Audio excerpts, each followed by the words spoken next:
Vous venez de perdre brusquement un proche et vous pensez que cette mort n'est pas mystique. Alors voici une astuce qui pourra vous faire revenir cette personne à l'immédiat.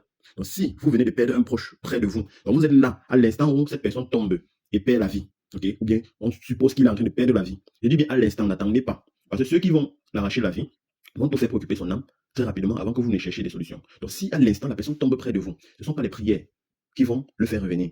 Voici une astuce très puissante qui pourra faire revenir cette personne à l'immédiat. Je dis c'est une astuce très puissante qui a toujours été utilisée depuis la nuit des temps. Aujourd'hui, cette astuce est oubliée parce que dans la famille, il y a ceux-là qui sont responsables de cette mort subite. Alors vont tout faire pour qu'on ne puisse pas trouver des solutions rapidement pour laisser le temps à l'ennemi de prendre l'âme de la personne. Donc, si tu écoutes cette vidéo, personne ne pourra plus jamais mourir auprès de toi d'une mort mystique. Ok?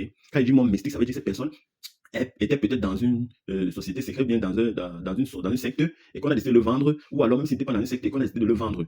Déjà, j'avais donné une astuce ici là. Pour connaître qu'une personne a été tuée mystiquement, vous prenez un miroir. À peine qu'il est tombé, vous prenez un miroir, vous mettez sur son visage. Si le miroir commence à transpirer, sachez que cette personne n'a pas encore traversé. Cette personne n'est pas vraiment morte. Okay? Cette personne est en processus d'être transférée dans le monde d'esclavage. Okay? Il n'est pas vraiment mort. Donc, si vous voulez vraiment vous rassurer, si c'est une mort mystique, et faire cette astuce que je vais vous donner, alors prenez un miroir. Si vous n'avez pas le temps de trouver un miroir et que vous êtes certain que c'est une mort mystique, dans tous les cas, vous ne perdez rien à essayer cette astuce. Okay? Vous allez chercher les clous de girofle. 47 clous de girofle. Je dis bien 47 clous de girofle. Ok?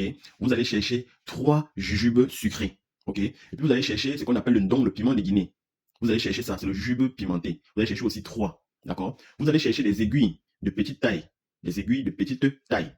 Vous allez chercher 9 aiguilles. Vous prenez, vous achetez 10. Puis quand vous vous tournez, vous jetez une aiguille derrière votre dos. D'accord? Vous jetez une aiguille derrière le dos. Vous rentrez avec 9.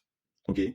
Ou alors vous allez en Beauce, si vous êtes au village, vous n'avez pas le temps d'aller acheter des aiguilles. Il y a souvent des arbres là au village qui ont des piquants qu'on enlève les chics avec. Auparavant, on enlevait les chics avec, auparavant, il y a des piquants au mur là. Vous enlevez là 10. Et puis quand vous vous tournez, vous jetez un piquant. Vous rentrez avec 9. D'accord? Voilà comment vous allez repartir cela. Vous êtes rentré avec 9. Vous prenez 5. Vous prenez 5 de ces piquants là ou bien 5 de cette aiguille là. Vous prenez 2 jujubes. Vous détachez derrière le dos. Puis vous mélangez, vous frottez, vous mélangez. Vous versez sur ces aiguilles là. Vous prenez 2 piments de Guinée également. Vous détachez derrière le dos. Désolé, j'ai eu un appel. Vous détachez derrière le dos. Et puis, vous versez également, vous faites le mélange. D'accord? Et puis, vous retirez.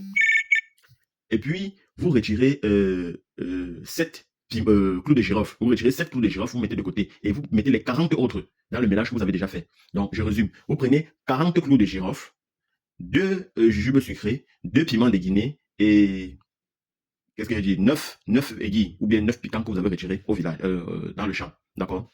Je reprends. Vous prenez 40 clous de girofle, 2 jujubes sucrés, 2 piments de Guinée que vous avez détachés. Ok? Vous faites tout ce mélange-là avec 9 aiguilles ou bien 9 piquants que vous avez retirés au champ. D'accord? Vous faites tout ce mélange-là. Vous cherchez, il y a l'aubergine sauvage. D'accord? Vous cherchez l'aubergine sauvage, vous mettez de côté. Maintenant, le mélange que vous avez pris, les 40 et tout là, vous versez tout ça dans sa bouche.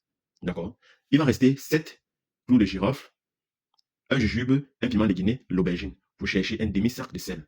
Vous versez sur tout son corps. Et puis vous prenez les 7 clous de girofle, vous détachez un jujube et le piment de Guinée, vous mettez dans sa main. À l'instant, il va se réveiller. Je dis, c'est testé et approuvé. À l'instant, il va se réveiller. Si vous voulez croire, si vous ne croyez pas. Le jour où quelqu'un tombe devant vous et que vous avez posté d'avoir tous ces éléments-là, faites-le et vous verrez. Le jour où quelqu'un tombe devant vous et que vous êtes certain que cette personne est morte de façon mystique, qu'on vient de l'arracher à la vie, ce n'est pas une mort simple, faites cette astuce et vous verrez. Ne me croyez pas, allez tester. Ok? Vous n'êtes pas obligé de me croire. Allez tester. Si quelqu'un meurt devant vous et que vous êtes sûr que c'est une mort mystique, essayez cette astuce et vous verrez. On tape.